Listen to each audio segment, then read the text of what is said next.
하나님의 은혜와 사랑과 능력과 주님이 주시는 축복이 우리 든든한 교회와 오늘 이 말씀을 듣는 모든 분들에게 함께하기를 진심으로 축원드립니다. 이사야 5장 8절로 23절을 통해서 심판받을 죄악을 버립시다 하는 제목으로 함께 은혜를 나누고자 합니다. 우리 하나님은 누구십니까? 라고 질문하면 흔히들 말씀하기를 전능하신 분입니다. 전지하신 분입니다. 무소부재하신 분입니다. 가장 기본이죠. 그분은 살아계신 분입니다. 그분은 인간의 생사 화복을 주관하시는 분이십니다. 이렇게 말씀을 합니다. 그것도 중요하지만 또 한 가지, 우리 하나님은 공의로우신 분입니다. 그리고 질서를 지키시는 분이십니다. 그렇기 때문에 하나님 뜻대로 진실하게 사는 자에게는 형통의 복을 주시지만 그렇지 않으면 무서운 심판이 따른다는 것을 경고하고 있습니다. 우리가 신명기 28장을 잘 아십니다. 28장을 보면 말씀대로 사는 자는, 순종하는 자는 이 모든 복이 내게 임한다고 그랬어요. 그래서 6절에 보면 내가 들어와도 복을 받고 나가도 복을 받을 것이니라 이렇게 말씀하고 있어요. 그러나 반대로 하나님 말씀대로 살지 않고 순종하지 않으면 뭐가 임합니까? 저주가 임하며 들어와도 저주받고 나가도 저주가 임한다고 했어요. 신명기 28장 15절을 보시면 네가 만일 네 하나님 여호와의 말씀을 순종하지 아니하여 내가 오늘 네게 명령하는 그의 모든 명령과 규례를 지켜 행하지 아니하면 이 모든 저주가 내게 임하며 내게 이를 것이니 이렇게 말씀했어요. 그리고 28장 19절에 보면 28장 6절의 말씀과 완전히 반대로 또 말씀합니다. 순종치 않는 자에게 어떤 역사가 있습니까? 네가 들어와도 저주받고 나가도 저주를 받으리라 이렇게 말씀하고 계십니다. 시편 1편을 보면 악인들의 꾀를 따르지 않고 죄인들의 길에 서지 않고 오만한 자들의 자리에 앉지 않고 말씀을 주야로 묵상하는 자에게는 철을 따라 열매를 맺게 해주고 형통의 복을 주신다고 시편 1편 1절로 3절의 말씀을 주고 있습니다. 그 잎사구가 마르지 않게 해주신다고 했습니다. 하는 일이 형통케 하신다고 말씀합니다. 그러나 반대로 악하게 살면 어떻게 됩니까? 시편 1편 4절로 5절에 보면 악인들은 그렇지 아니하며, 이 말은 의롭게 축복받고 사는 사람처럼 살지 않는다. 이 말은 시편 1편 3절로 1절로 3절까지 말씀한 그 말씀대로 악인의 길을 쫓으며 죄인의 길에 서며 오만한 자리에 앉고 여호와의 말씀을 주야로 묵상하기는커녕 말씀을 싫어하고 예배에 빠지고 말씀 듣는 시간에 없고 이런 뜻이거든요. 그렇게 되면 어떻게 되십니까? 오직 바람에 나는 겨와 같도다. 그러므로 악인들은 심판을 견디지 못하며 죄인들이 의인들의 모임에 들지 못하리로다 이렇게 말씀하고 있어요.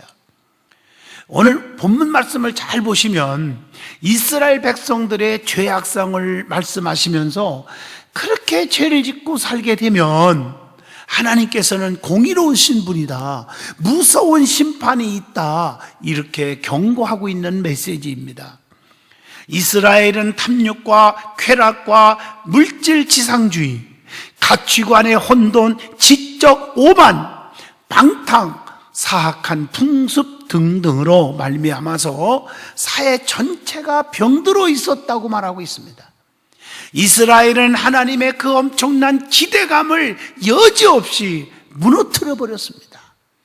그래서 하나님께서는 이스라엘의 죄악성을 낱낱이 지적하면서 이스라엘에 대한 하나님의 안타까움을 나타내 보이고 있다고 봅니다. 그렇지만 하나님께서는 그들의 만연한 죄악성을 심판하지 않을 수 없으신 겁니다. 우리는 여기서 깨달아야 합니다. 하나님께서는 자기의 뜻을 저버리고 자기의 권위를 무시하는 악인들에게는 길이 참으시지만 정하신 때가 되면 참는 것도 한계가 있기 때문입니다. 심판의 칼을 뽑으시고 끝까지 죄악에 심취해 있는 악인들을 철저하게 심판하신다고 하는 말씀입니다. 오늘 본문 말씀을 통해서 하나님께서 기뻐하시지 않으시는 그 죄악들, 즉 심판받을 죄악을 버립시다 하는 제목으로 말씀을 나누고자 합니다. 사랑하는 성도 여러분, 철저하게 버릴 것은 버리셔서 하나님의 무서운 심판을 받지 않으시고 하나님의 은총을 받는 축복의 성도가 되시기를 바랍니다. 그러면 심판받을 죄악들이 무엇인지를 아시고 버려야 됩니다. 첫째가 탐욕을 버려야 된다는 것입니다. 오늘 본문 8절로 10절의 말씀에 이렇게 기록되어 있어요. 가옥에 가옥을 이으며 전토에 전토를 더하여 빈틈이 없도록 하고 이 땅 가운데에서 홀로 거주하려 하는 자들은 화 있을진저 만군의 여호와께서 내 귀에 말씀하시되 정령이 허다한 가옥이 황폐하리니 크고 아름다울지라도 거주할 자가 없을 것이며 열흘같이 포도원에 겨우 포도주 한 파트가 나겠고 하나밖에 안 나겠고, 이 말이죠. 한 호멜에 종자를 뿌려도 간신히 한 에바가 나리라 하시도다. 오늘 여러분 이 말씀이 무슨 말인지 알죠? 아무리 수고하고 노력을 했는데 하나밖에 거둔 게 없어요. 오늘 이것은 우리에게 주는 교훈이 뭡니까? 탐심을 버리라는 거예요.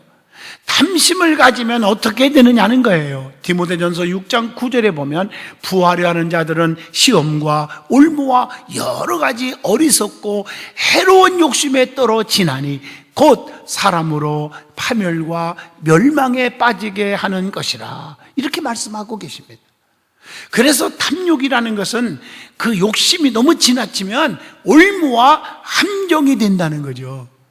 오늘날 여러분 이 욕심 때문에 신앙생활 저버리는 경우가 얼마나 많은지 모릅니다.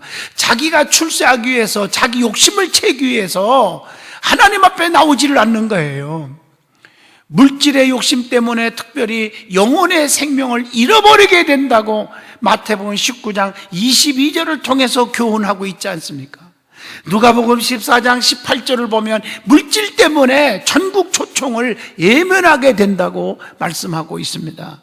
갈라디아서 5장 16절을 보면 물질 때문에 성령님의 삶을 살지 못하게 된다고 말하고 있습니다. 마태복음 26장 24절에 보면 탐욕 때문에 예수님을 팔아버리고, 그래서 주님이 뭐라겠어? 차라리 나지 아니한 것만 못하게 된다고 그렇게 말하고 있잖아요. 안 났으면 좋았을 거다. 저 사람이 이 땅에 태어나지 않았으면 좋을 거다. 이렇게 주님이 표현을 하고 있다는 것이죠. 그래서 여러분, 너무 지나친 물질의 탐욕 때문에 하나님과 멀어지는 경우가 없기를 바랍니다. 마태복음 6장 24절에 그래서 한 사람이 두 주인을 섬기지 못할 것이니 너희가 하나님과 재물을 겸하여 섬기지 못하느니라, 이렇게 말씀하고 계십니다. 그러므로 탐욕은 일만 악의 뿌리가 된다는 거예요. 누가복음 12장 19절 보면 물질로 인해서 교만의 뿌리를 내리게 된다는 거죠.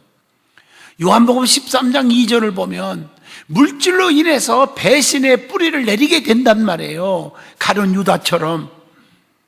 그래서 골로새서 3장 5절에 땅에 있는 지체를 죽이라. 곧 음란과 부정과 사욕과 악한 정욕과 탐심이니 탐심은 우상 숭배니라. 우상 숭배는 하나님과 원수가 된다고 말씀하고 있지 않습니까? 탐심은 하나님의 진노를 부르는 무서운 것이 된다고 골로새서 3장 6절에서 교훈을 하고 있습니다.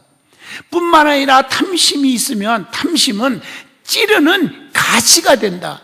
여러분, 우리 성도들과 함께 옛날에 92명 또 최근에는 또 40명 이스라엘 갔었을 때 예수님께서 가시면류관을 쓰시고 그랬던 그 가시나무에서 가시를 만져봤잖아요. 얼마나 가시가 길고 얼마나 뾰족한지 살짝만 만졌는데도요, 하루 종일 따끔거려서 저 혼났어요. 이런 가시가 찔렸도다 이렇게 말하고 있잖아요. 디모데전서 6장 9절 보면 물질은 사람을 파멸과 멸망에 빠지게 된다고 말하고 있습니다. 마태복음 13장 22절, 그렇기 때문에 세상의 염려와 재물의 유혹에 말씀이 막혀버린다고 했습니다. 하나님의 일꾼으로 쓰임 받으려면 더러운 일을 탐내지 말아야 한다고 디모데후서 3장 8절을 통해서 교훈을 해주고 있습니다. 그러면 이 탐심을 버리라고 그랬는데 탐심을 가진 자들이 어떤 특징이 있을까? 본문 8절에 대답을 주고 있습니다. 하나님께서는 토지 매매를 금지하셨지만 이스라엘은 가옥에 가옥을 더하고 전토에 전토를 더하여 자기들의 부를 늘렸다고 말하고 있습니다.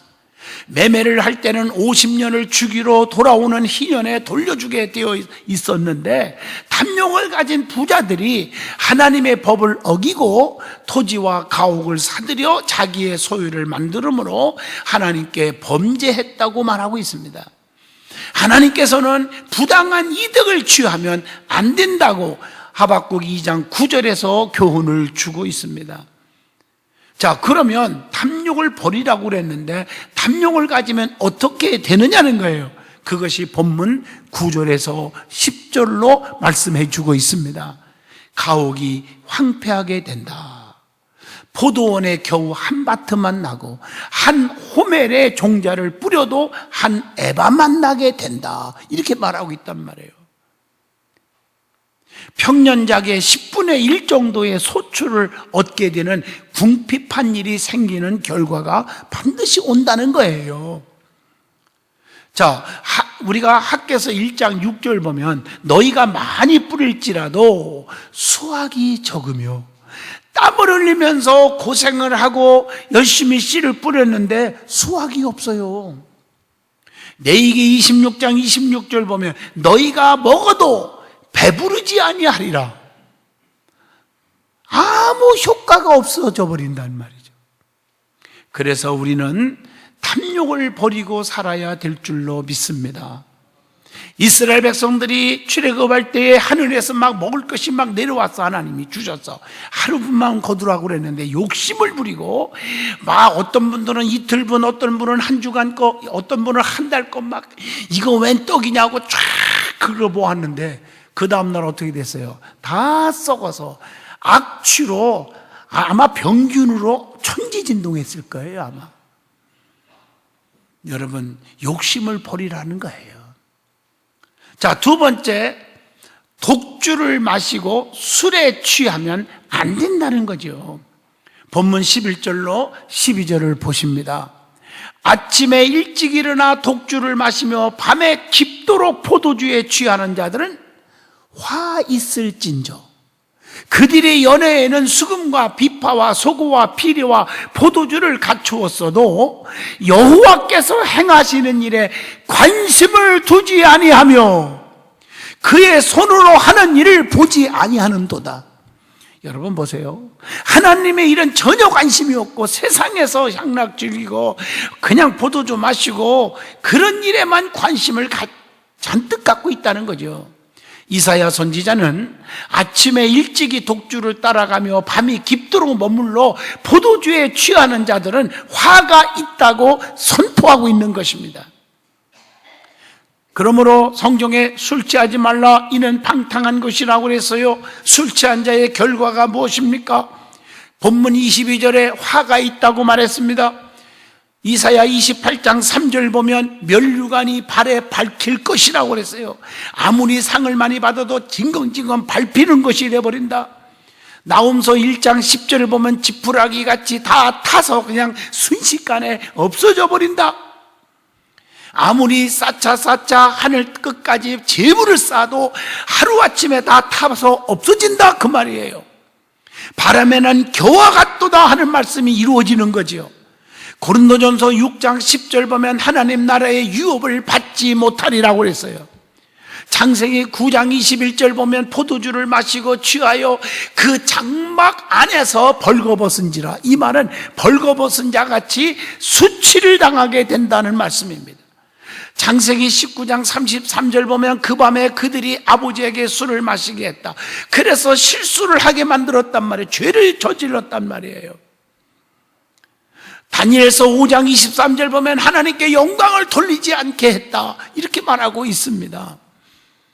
여러분, 저는 어릴 적부터 모태신앙이니까 우리 아버지, 어머님, 장로님, 권사님 밑에서 가정예배를 쌓고 신앙교육을 받고 자랐습니다. 그때 당시에 철저하게 주일 성수, 난리가 나고 천지가 개벽돼도 주일은 범하지 말고 주일은 꼭 본교에서 지켜라. 그리고 온전한 11조 생활, 그리고 술과 담배는 건들기만 해도 지옥 가는 것처럼 훈련을 시켜서 세뇌 교육을 받았어요. 여러분, 술 좀 마신다, 담배를 핀다고 해서 지옥 가는 거 절대 아닙니다. 오해하지 마세요. 그런 뜻이 아니라 우리 부모님이 자녀들에게 그렇게 철저하게 교육을 시켰단 말이에요. 오늘 그 결과 저는 솔직히 담배 이름도 모르고 만져본 적도 없어요. 술도 마찬가지입니다. 여러분, 성경에 그래서 술 취하지 말라, 술 취하면 실수가 나가잖아요. 그래서 성경에 술 취한 자의 특징이 있습니다. 그게 뭘까? 신앙이 마비되고 인간의 제약된 본성이 나온다는 거예요. 요즘 종종 신문에 보세요. 뉴스를 보세요. 음주운전하다가 사람 죽이고 온 가정을 망하게 만들어버려요. 그냥 오토바이로 배달해서 겨우 가족들을 먹여 살리는 젊은이에게 말이에요. 세상에 음주운전자가 쳐서 죽어서 그 가정이 어떻게 살겠습니까? 이런 실수를 범하고 마는 거예요. 왜냐하면 그가 사고 내고 싶어서 냅니까? 술 취하니까 이 감각이 마비돼 버리는 거예요. 그래서 오른쪽으로 가려면 왼쪽으로 가게 되고 자기도 모르는 사이에 살짝 커브를 틀려고 하는데 확 틀어가지고 인도로 뛰어들어가서 사람을 치고 말이에요. 자기 정신에서 살지를 못하는 거예요. 그래서 사도 바울은 에베소서 5장 18절에 술 취하지 말라, 이는 방탕한 것이니 오직 성령으로 충만함을 받으라, 이렇게 말씀하고 계신 것입니다. 술에 취한 자는 술에 의해서 지배를 받게 된다는 거예요. 그러나 성령에 충만한 사람은 성령의 지배를 받아 의로운 삶, 축복의 삶, 기적의 삶을 사는 줄로 믿습니다. 그리고 탐욕을 가지면 어떻게 되느냐? 하나님을 거역하게 된다. 호세아 7장 14절에 그렇게 말하고 있습니다. 이사야 22장 13절에 보면 내일 죽으라니 먹고 마시자 하는 미련한 자가 되어버리는 거예요. 잠언서 20장 1절 보면 포도주는 거만하게 하는 것이요 사람을 거만하게 만든다. 독주로 인해서 비틀거리며 환상을 잘못 해석하여 재판할 때에 실수를 한다. 이사야 28장 7절에 말씀하고 계십니다. 그래서 교회에서도 옳고 그름을 판단하지 못해서 오해하고 시험 들어 영원히 잘못된 길로 가게 되는 것이에요. 세상적인 알코올의 술만이 아니라 여러분, 성령에 충만해야 되는데 세상으로 충만하면, 욕심으로 충만하면, 탐심으로 충만하면 그렇게 실수를 하게 된다는 것입니다. 그렇기 때문에 낮과 같이 단정히 행하고 방탕과 술 취하지 말으라고 성경은 우리에게 가르쳐주고 있는 것입니다. 세 번째입니다. 영적으로 무지하면 안 된다는 것입니다. 그게 오늘 본문 13절에서 15절의 말씀이에요. 한번 같이 보겠습니다. 그러므로 내 백성이 무지함으로, 그 무지함으로 말미암아 사로잡힐 것이요 그들의 귀한 자는 굶주릴 것이요 무리는 목마를 것이라. 그러므로 스월이 욕심을 크게 내어 한량없이 그 입을 벌린즉 그들의 호화로움과 그들의 많은 무리와 그들의 떠드는 것과 그 중에서 즐거워하는 자가 거기에 빠질 것이라. 어느 사람은 구풀이고 존귀한 자는 낮아지고 오만한 자의 눈도 낮아질 것이로다. 이렇게 말씀하고 계세요. 다시 말하면 영적으로 무지하기 때문에 패망을 당하게 된다 하는 말씀입니다. 그러면 영적으로 무지하면 어떤 결과가 오느냐는 거예요. 본문 13절에 보면 귀한 자들도 사로잡히게 된다. 그래서 에스라 5장 12절 보면 그래서 하나님을 경노하게 만든다고 했어요. 호세아 4장 6절 보면 자녀들을 잃어버리게 된다 이렇게 말했고요. 본문 13절을 읽어보시면 귀한 자들이 줄이게 되고 목마르게 된다라고 말씀하고 계십니다. 하나님께서는 자기를 사랑하지 않고 무지하여 자기 고집대로 사는 자를 징벌하신다고 이사야 1장 3절에 말씀하고 계십니다. 에베소서 4장 18절 보면 하나님의 생명에서 떠나게 된다고까지 말하고 있습니다. 누가복음 19장 44절 보면 권고를 해도 알지 못하니 돌 하나도 남기지 않게 심판을 받는다고 말하고 있습니다. 그러면 영적으로 무지한 자는 어떻게 살아가는 거냐는 뭐예요? 본문 14절로 15절에서 답을 줍니다. 영적으로 무지하니까 뭐가 옳고 그름이 판단이 안 되는 거예요. 하나님이 기뻐하는 일이 무엇인지 이걸 분별을 못하는 거예요. 그래서 본문 14절에 자기 욕망대로 살아가는 거예요. 본문 14절에 보면 아주 호화롭게 사치스럽게 사는 거예요. 사치가 너무 지나쳐요. 본문 15절에 보면 결국에 사로잡혀서 죄의 바닥으로 살아가게 된다는 거죠. 자, 네 번째입니다. 본문 16절로 19절에서 답을 줍니다. 거짓으로 죄악을 일삼고 살면 안 된다. 사람이 진실하자는 거예요. 거짓되게 살지 마라. 오늘 말씀을 한번 봅니다. 오직 만군의 여호와는 정의로우심으로 높임을 받으시며 거룩하신 하나님은 공의로우심으로 거룩하다 일컬음을 받으시리니 그때에는 어린 양들이 자기 초장에 있는 것 같이 풀을 먹을 것이요 유리하는 자들이 부자의 버려진 밭에서 먹으리라. 거짓으로 끈을 삼아 죄악을 끌며 수레줄로 함같이 죄악을 끄는 자는 화 있을진저. 거짓으로 살지 말라는 거죠. 그들이 이르기를 그는 자기의 일을 속속히 이루어 우리에게 보게 될 것이며 이스라엘의 거룩한 이는 자기의 계획을 속히 이루어 우리가 알게 할 것이라 하는도다 이렇게 말했어요. 오늘 본문 16절로 17절은요 하나님은 공평하신 분이라는 거예요. 하나님께서는 공평하심으로 높임을 받으시는 분이라는 거죠. 그래서 잠언서 16장 11절에 공평한 저울과 접시 저울은 여호와의 것이요 하나님께서는 공평하게 판단하시는 분이라 그 뜻입니다. 시편 67편 4절에 보면 하나님께서는 공평히 심판하시며 열방을 다스리신다고 말하고 있습니다. 그리고 하나님은 거룩함을 받으시는 분이십니다. 하나님께서는 거룩하여 영광이 온 땅에 충만하도다 하더라 이렇게 이사야 6장 3절에 말씀하고 계십니다. 하나님께서는 거룩하여 이제도 계시고 장차 오실 자다 계시록 4장 8절에 말씀하고 계십니다. 오늘 본문 17절을 보시면요 하나님께서는 공평하심으로 주시는 은혜가 있더라고요. 그 은혜가 뭘까요? 마태복음 5장 45절 악인과 선인에게 해를 비추며 비를 내리신다 이렇게 말하고 있고요. 에레미야 21장 12절에 보면은 악인을 인하여 노를 불같이 일으키신다 이렇게 말했고요.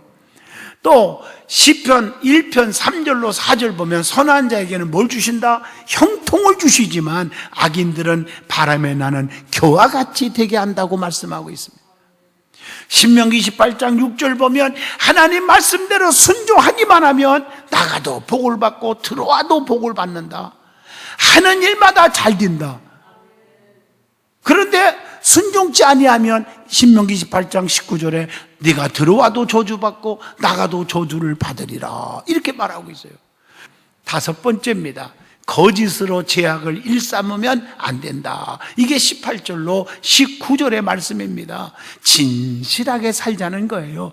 본문 18절로 19절 집에서 꼭 읽어보시기를 바랍니다.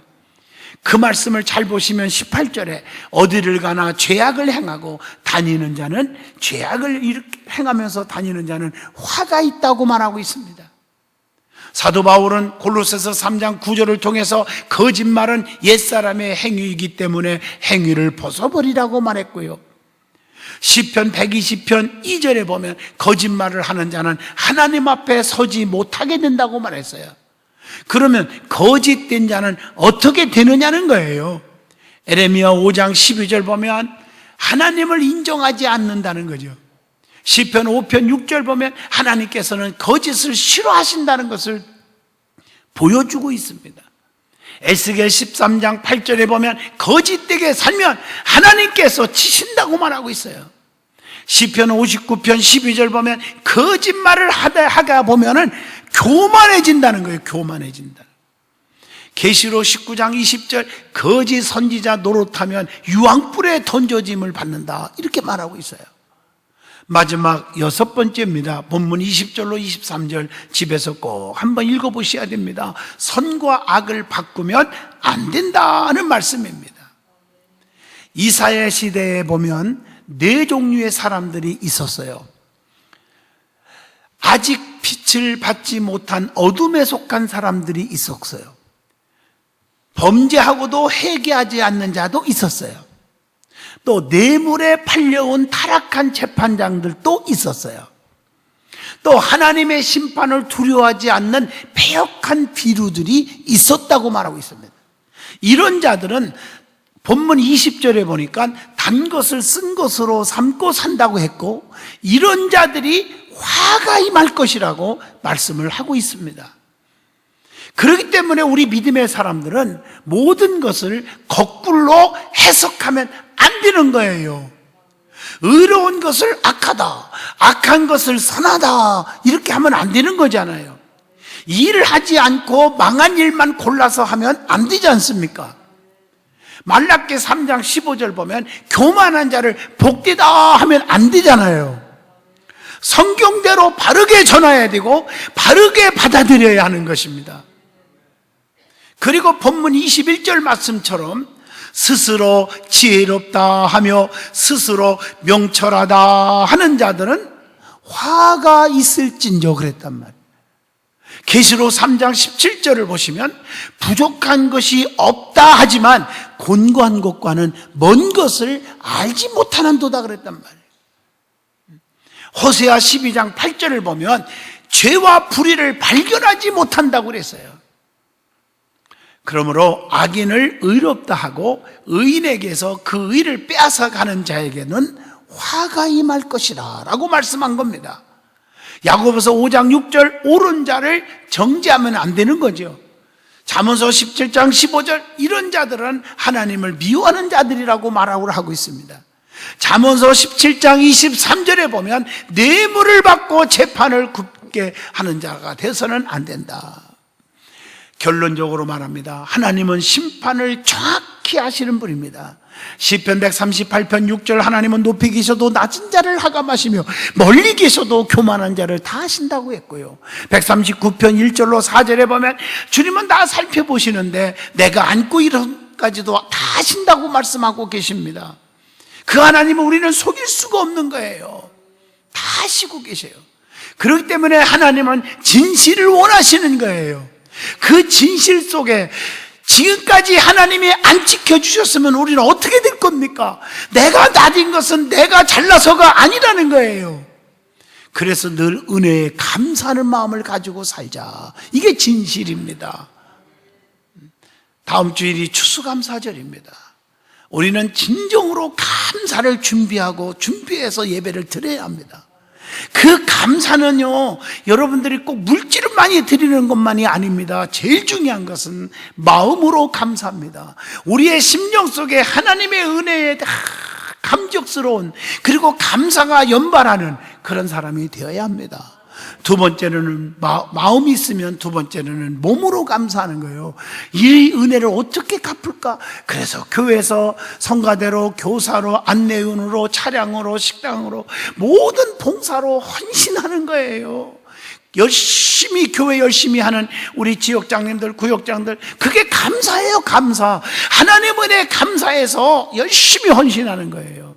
세 번째가 물질 있는 곳에 마음이 있다고, 하나님 앞에 그 감사의 표현을 최선을 다하여 물질로 고백하는 것입니다. 어떻든 간에 하나님은 다 보고 계시고 우리의 심령을 꿰뚫어 보십니다. 감사하는 믿음이 있어지기를 바랍니다. 이게 바로 진실한 크리스찬이라고 말하는 것입니다. 기도합니다. 거룩하신 하나님, 심판받을 죄악을 버리라고 가르쳐 줍니다. 그래서 들어와도 복을 받고 나가도 복을 받는 우리 성도들이 되게 하여 주시옵소서.